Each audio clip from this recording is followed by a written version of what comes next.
on a l'impression, Denis Ducarme, que chaque semaine, il y a désormais un acte de vandalisme ou des menaces qui touchent votre parti. Vous vivez avec ça comme on vit avec une mauvaise habitude, ou vous ne vous résignez pas face à tout ça? Nous, on vit ça très mal. Des déjections sur le bâtiment de la fédération provinciale du MR à Louvain-la-Neuve. Quelques jours plus tôt, une effigie du président du MR qui est brûlée. On est vraiment dans des appels à la haine. Hein. Donc, Est-ce que vous-même, vous en êtes l'objet? Vous recevez encore aujourd'hui des menaces? Bien entendu, plusieurs fois, j'ai été également mis sous protection policière.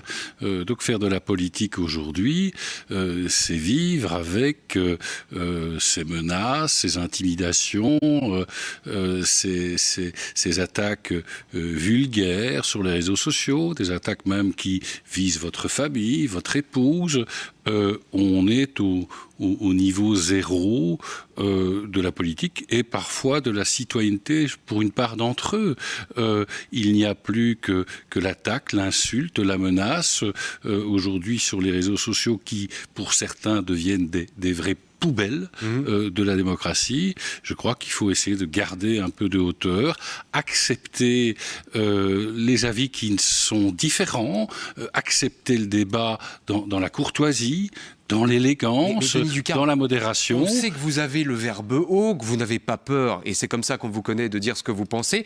Est-ce qu'aujourd'hui, vous tournez votre langue cette fois dans votre bouche en disant « Moi, j'ai pas envie de rentrer un jour chez moi en ayant des tags sur ma maison ou en ayant mes fenêtres vandalisées ou autre chose ?» Je crois qu'on peut avoir le verbe haut, les convictions fortes, tout en conservant de la courtoisie par rapport à l'adversaire. Donc moi, je ne suis pas quelqu'un qui suit dans l'attaque ad nominem. J'en subis de plus en plus. Je me refuse à me rouler dans la fange et dans la boue avec un certain nombre d'adversaires politiques.